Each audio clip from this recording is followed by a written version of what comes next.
Hello all. బొద్దింకల ఉద్యమంలో పాల్గొని జెన్జీ పేరిట ప్రధాని నరేంద్ర మోదీని, వారి తల్లిగారిని, రాముల వారిని, సీతమ్మ వారిని, హిందూ దేవీ దేవతల్ని ఇష్టారీతిన దూషించిన వాళ్ళని ప్రధాని నరేంద్ర మోదీ గారు పర్వాలేదులే, చిన్నపిల్లలు, వాళ్లకు తెలియదేమో, వాళ్లకు చెప్పాల్సిన బాధ్యత మనది అని పెద్ద మనసుతో వాళ్ళని క్షమిస్తున్నాను అని ప్రకటించారు. నిజానికి ఈ భావ ప్రకటన స్వేచ్ఛ, ఫ్రీడమ్ ఆఫ్ ఎక్స్ప్రెషన్ పేరిట ఏదైనా మాట్లాడవచ్చు, ఏం మాట్లాడినా సరే చెల్లుబాటు అవుతుంది అనుకునే వాళ్ళకి ఒకరి గురించి తెలియాలి. ఆమె ఎవరో కాదు, ఆమె పేరు తస్లిమా నస్రీన్. బంగ్లాదేశ్ లో పుట్టింది ఆవిడ.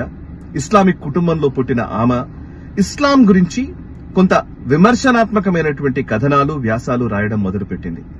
1980వ దశకంలో లజ్జా అనే ఒక పుస్తకాన్ని ఆమె రాసింది. దానికి ప్రతిగా అక్కడ ఫత్వాలు జారీ అయ్యాయి. తస్లిమా నస్రీన్ ని చంపేస్తామని వార్నింగ్లు ఇచ్చారు. ఆఖరికి బంగ్లాదేశ్ ప్రభుత్వం కూడా ఆమె పౌరసత్వాన్ని రద్దు చేసింది. దీంతో బంగ్లాదేశ్ నుంచి పారిపోయి విదేశాల్లో స్థిరపడింది. అక్కడ నుంచి భారతదేశానికి వచ్చింది. తాను బెంగాలు సంస్కృతికి చెందిన వ్యక్తిని అని ఆమె భావించి కోల్కతాకు వచ్చింది. 2004లో ఆమె కోల్కతాకు వచ్చి స్థిరపడింది. ఇక్కడ కూడా మన బెంగాల్, వెస్ట్ బెంగాల్లో కూడా అదే రీతిలో వార్నింగ్స్ వచ్చాయి. ఆమెను చంపేస్తామని బెదిరించారు.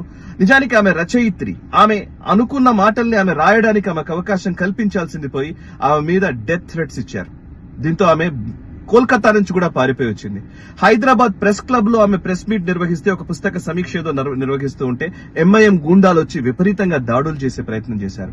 దీంతో ఆమెను అక్కడి నుంచి భద్రతా బలగాలు లేదా పోలీసులు ఆమెను అక్కడి నుంచి తీసుకెళ్లిపోయారు.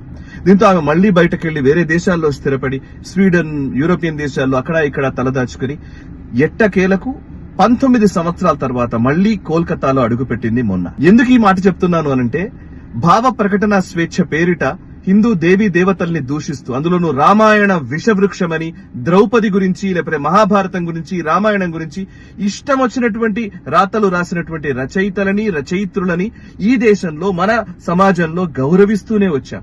కానీ ఇస్లాం గురించి ఒక్క మాట తప్పుగా మాట్లాడినందుకు ఆమె 40 ఏళ్ల పాటు క్షోభను అనుభవిస్తూనే ఉంది.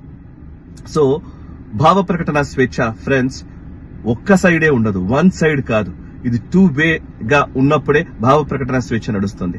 హిపోక్రసీతో హిందూ దేవీ దేవతల్ని దూషించడం మాత్రం సెక్యులరిజం అని, లేకపోతే అది ఫ్రీడమ్ ఆఫ్ ఎక్స్ప్రెషన్ అని చెబుతూ, ఇక మిగతా మతాల విషయంలో ఒక్క మాట కూడా మాట్లాడేవాళ్లు, ఒక మాట మాట్లాడినా సరే వాళ్ళని చంపేస్తామని బెదిరించే శక్తుల విషయంలో ఒక్క మాట కూడా మాట్లాడని వాళ్ళని ఏమనాలి? డియర్ జెన్జీ, అర్థం చేసుకోండి. మిమ్మల్ని తప్పుదో పట్టిస్తూ ఉన్నారు. మిమ్మల్ని వాడుకొని ఈ దేశంలో అలజడి సృష్టిస్తూ ఉన్నారు. Beware of it, be careful.